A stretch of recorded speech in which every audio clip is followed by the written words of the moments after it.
let's talk about the state of play. 25 minutes, new footage, all gameplay, just straight raw gameplay right off PS5. And as going into this, when they announced this, I was like, okay, 25 minutes. Honestly, I don't need to see much more. I've seen enough of this game, and I'm not saying that in a bad way. I'm saying it in the sense of I've seen so much where I'm like, I'm good. Anything more outside of like just combat or maybe showing some of the open world, any more in regards to story stuff will borderline on spoiler for me because it's like I don't want to see too much more of that. I'm fine. I don't. I'll see that when I play the game. So this state of Were me play, pre the Zelda trip. exactly. So with this state of play, I was happy that it was mostly like, all right, we're gonna talk more in depth about some of the gameplay aspects. So the combat will give you a good look at combat scenarios. We'll give you a good look at some of the RPG elements, like the upgrade tree, the accessories you can use. That if you're not good at action games, we'll give you a better look at the different environments in the world you'll be in, the hubs, your side quests. Give you a good look at each of these things. I was like, that's cool, that's neat. And we got some story tidbits in there. One in particular where I was like, oh, whoa, I'm not going to say it in case anyone has not seen the trailer yet, because I think personally, it's kind of a spoiler that they even threw this in the trailer in the state of play, but fine, they did. Um, and then some of the Icon fights, like the big summon battles, they showed off a lot of that. And that stuff, I was like taking quick glimpses because I was like, those are like the giant spectacle set piece things that I want to experience fully for myself when I get the game. So I wasn't really watching that too much, but just taking quick looks just to get a peek of what they're showing and all like that. But so that was me going into it and enjoying this. And I thought it was a great showing for the game. It showed off 16 really well. And like, I feel like if you were already in on the game, this made you more in on it. And if you were not in on it, it did its job in selling you on it, or it didn't turn you on. It didn't turn you into a believer in it because you already were so far out that you're like, yeah, this isn't doing Yeah, it I for think it me. depends on what kind of fence writing you were doing. Were you on the like, I need this to go back to what Final Fantasy was? You jumped off, or you're like, is this going to be more like the new stuff? Then it confirmed it, and you jumped on that. You jumped on. You were like, yeah, let's go. You jumped on that side. So I think it's kind of like that was the split of if you're fence writing, which way did you go? Yeah. How did you feel about this state of play here? You're a newfound Final Fantasy fan, and I know before you were saying, in regards to 16, you were like, I'm trying not to watch too much. I feel like the more I watch, the less it's gonna make me want to play the game. So This how do you feel this did now? a little bit of the opposite. Um, I thought it was pretty cool. I because it had features like I was telling you pre-show a little bit that like feel like they're made for me. Mm-hmm. As someone that's like had some nitpicks and whatnot. Because even like because I didn't play 15, but 7 remake was like it was fully accurate. It was just, like not turn-based, but was it? It was like it had turn-based elements mixed in, Yeah. which seems like in theory it would kind of be that mix between people that want just full action and the turn-based. And so the fact that it's full action, maybe that feels like a betrayal by the people that really love turn-based. But for me, I'm like, hell yeah, baby. Pause menus now. Let's go. So I was excited about that. Um, it felt more vibes based than like I know like it's weird because it sounded real nerdy if you just think about like 25 minutes and they just told us about this thing, but it did feel bogged down too Mm-hmm. much in specifics. Now again, half asleep watching like half of it, but like for me it was just like okay, yeah, this seems pretty rad. And then I also watched the Kyle Bossman's video about it, which is funny. He like pointed out the face tattoos, and I was like, oh yeah. And then he just how he hopes they don't explain the face tattoos at all. And I was like, yeah, I kind of definitely hope they don't because that'll make it way less cool. It's like this is why everyone came or like all the tight knit people in what's his name's group have Clive. yeah, Clive. And like Clive is hell. I will say this. I'm warming up to him as a protagonist because I'm like, I mean, he's a good looking dude with these sick face tats, and it's just like he's cool. Like it's weird because playing Final Fantasy VII, I at no point was like, yeah, Cloud is so cool. The way I think he was intended to be, I was kind of like, this guy's kind of lame, right? I mean, he's like He is. He being is kind of awkward like around all dorky. these girls that clearly love him. He's just I don't know. Like, I don't know if people are resonating with a certain part of this, but instead I'm like, yeah, Clive is cool as shit, man. Like this guy rules. So I'm No, in yeah. on Clive. I'm Clive stocks up. Yeah, Clive definitely has the aesthetic that's quote unquote swagger, I guess you could say. Like he has the look, he has that charisma. When you just look at him, you're like, I like his look. Okay, okay, you got a little something going on. And then like, And when he the game talks, gets he closer, fights. we can tier rank the hottest Final Fantasy protagonists. And I'm telling you, Clive's gonna be up there, man. I'm not gonna argue with you against that. I'm not going to.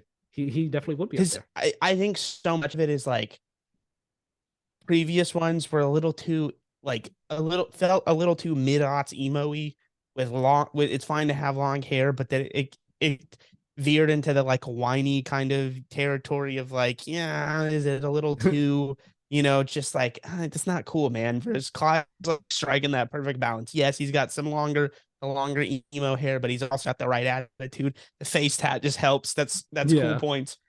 We just got to play the game and be like, is he whiny in the game though? That'll confirm it. yeah. If not, points up. But yeah, I get what you're saying when you're saying this felt like more like kind of like vibes to an extent. Because like you said, like they were explaining things, but it wasn't like just boring, dry explanation. It's like, no, we'll explain it to you, but we're also going to show you this at length as we explain it to you. And like the music also helped they have playing in the background. So like, for example, like I one of the perfect vibe moments for me was like when they're showing the different environments in the world. And you see like just see him walk through the field, walk through the town, and riding the chocobo around. I was like, oh my god, like I'm loving this. I'm loving this. And then you get to combat, and it's like we are beating ass, beating so much ass, and I cannot. I'm so looking forward to it. I don't want to steal this point, but it's from the Kyle Bossman video where he was just like, they talk about combat, and they're not like, oh, here's like this specific point about combat. They're like, let's watch Clive play or let's watch Clive fight, and then it's just like they just show him beating people's ass for like 2 minutes. It's just like Right. that's what they're like. Let's watch combat, and it's literally just us watching combat. And I'm like, fine with it. I'm loving it. Yeah, no, Show me the that's what I'm combat. saying. I liked about it. If they were like, this is his r/type, or I'm just like, no, I don't Yeah. explain. I get it whenever I pick up the controller. So the fact they trusted me as an adult to just be like, doesn't this look cool? And I was like, you're right. This looks sick, It man. does I will look cool. absolutely It enjoy does. doing this. It does look very cool. So I'm guessing you didn't see any of the icon stuff because you said you only watched about Oh no, half I the. did see the icons. Maybe I saw more than half. I don't know. I The just icon stuff remember was at the end of the show. I did watch the icon stuff for sure. What'd you think of I that? thought it looked cool. I don't want to say that I don't know, as someone that's like not tied to summons really all that much because I didn't feel like Seven Remake was super heavy on it. Yeah, Like I was no. as an emphasis.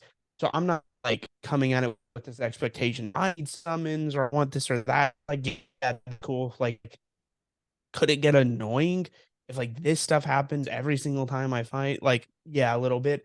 But also like from what I remember, it'll kind of like makes those into their own genres. Like it turns into like a fighting game, right? And I was just Yeah, like, there's this they've is said kind of sick. And I was just like, yeah, man, why not? yeah, they've said that each of the icon fights will be like its own unique style of fight and all like that. And on top of that, like the icon fights, they definitely seeming like they'll be big centerpiece climactic moments in the story. So you're not going to be having a fight like this all the time. It's like, all right, you and I, we got icons, we going ham right now. Time to really throw down and see who's about to come out as the victor. Uh, I'm looking forward to it. And like as someone who, I've played many Final Fantasy games, enjoyed so many Final Fantasy games. This seems like the icon fights that we're getting here.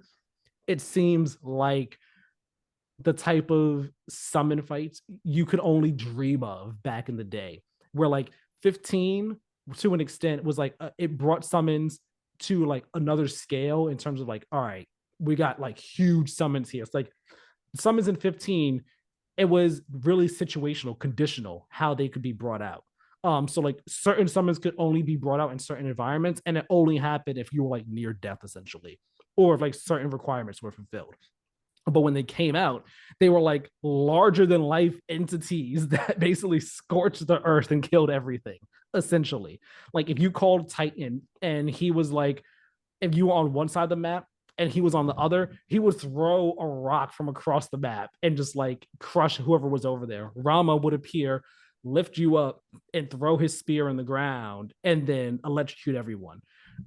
So it was like, all right, that was like kind of a step towards like what we would dream summons to be like, but this is like taking it to another level of full on anime summon creature battles here, just going ham. And it kind of goes to what I said to you before we recorded about how ever since Advent Children, that movie came out, Square Enix has kind of been chasing that drive of, or that goal of being able to have the fights in the combat in their Final Fantasy games be as cool as the fights in Advent Children, because those fights are the highlight of that movie. And this seems like it's kind of, Seven Remake was the start of getting towards that.